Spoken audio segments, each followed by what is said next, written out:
Mas Mbak dan teman-teman semuanya. Perkenalkan, saya Pasha Margaret dengan NIM G00241810. Saya dari kelompok B10. Pada video ini, saya akan menjelaskan mengenai laporan praktikum anatomi saya yang ketiga. Laporan ketiga. Seorang pria 23 tahun mengalami cedera lutut saat bermain futsal. Ia merasakan bunyi krek dan lututnya terasa tidak stabil. Setelah kejadian, lututnya membengkak dan sulit digerakkan.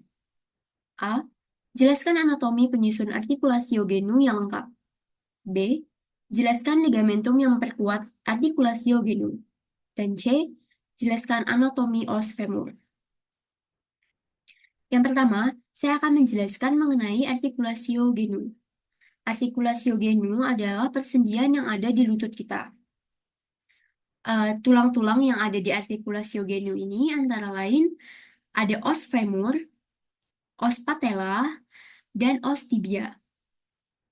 Selain tulang-tulang, ada juga cartilago fibrosa yang bernama meniskus. Struktur dari meniskus ini seperti bulan sabit, dan meniskus ini ada dua, yang medial dan yang lateral. Fungsi dari meniskus ini adalah sebagai peredam kejut, membantu mendistribusikan beban tubuh agar merata saat bergerak, dan meningkatkan stabilitas sendi. Selain itu, meniskus juga bisa melindungi permukaan tulang rawan dari kerusakan akibat gesekan yang terjadi selama kita bergerak. Nah, artikulasiogenum ini adalah kumpulan dari 3 buah artikulasio. Artikulasio penyusun artikulasiogenum antara lain, yang pertama ada artikulasio femoropatellaris. Artikulasio femoropatellaris ini menghubungkan os femur dengan os patella. Jadi, yang berhubungan adalah fasies patellaris pada os femur dengan fasies articularis pada patella. Kemudian, artikulasio yang kedua itu adalah artikulasio menisco-femoralis. Artikulasio ini menghubungkan os femur dengan meniskus. Bagian dari os femur yang berhubungan dengan meniskus adalah bagian condylus femoris. Nah, kemudian artikulasio yang ketiga adalah artikulasio meniscotibialis yang menghubungkan meniskus dengan os tibia. Bagian dari os tibia yang berhubungan dengan meniskus adalah condylus tibiae. Nah, kemudian artikulasiogenum ini diperkuat dengan beberapa ligamen.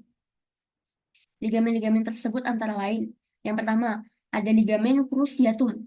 Ligamen cruciatum dibagi jadi dua. Ada ligamen cruciatum yang anterius yang di depan dan ada ligamen cruciatum yang posterius yang di belakang. Kemudian ada juga ligamen kolateral yang medial dan juga yang lateral. Kemudian ada juga ligamen transversum genus. Apabila dilihat dari bagian posterior, akan terlihat seperti ini. Ligamen crustaceum posterior, ligamen crustaceum anterior, kemudian ada ligamen kolateral fibular, dan ligamen kolateral tibial, atau ligamen kolateral lateral dan ligamen kolateral medial. Selanjutnya, saya akan menjelaskan mengenai anatomi dari os femur. Os femur atau tulang femur atau tulang paha itu dapat dibagi ke dalam 3 bagian. Yang pertama ada bagian epifisis proksimal, kemudian ada bagian diafisis, dan yang terakhir ada bagian epifisis distal. Pada bagian epifisis proksimal, ada beberapa struktur yang penting. Yang pertama itu ada caput femoris. Di caput femoris ada fovea capita femoris yang berhubungan langsung dengan acetabulum, membentuk artikulasio coccyx. Kemudian di bawah caput femoris ada column femoris. Kemudian di bagian bawahnya lagi ada trochanter. Trochanter mayor dan trochanter minor. Mayor dan minor. Kemudian di antara trochanter ada linea intertrochanterica. Nah, kemudian di bagian posterior, di sini kita bisa lihat di sini ada tuberiositas glutea dan linea pectinea. Kemudian kita masuk ke bagian diafisis. Di bagian diafisis terdapat struktur corpus femoris. Di bagian posterior terdapat garis-garis. Garis tersebut antara lain ada linea aspera. Linea aspera ini terdiri dari dua. Ada labium liberale dan labium mediale.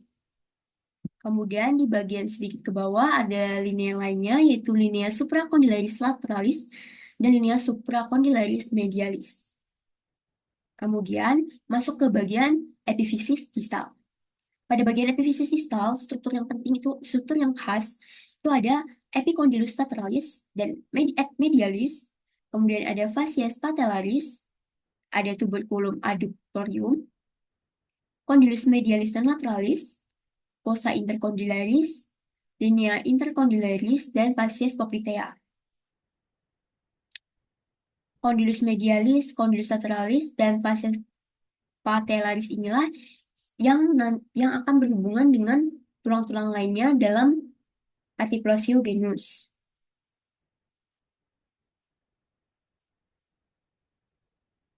Sekian penjelasan saya mengenai laporan praktikum anatomi saya yang ketiga. Atas perhatiannya, saya ucapkan terima kasih.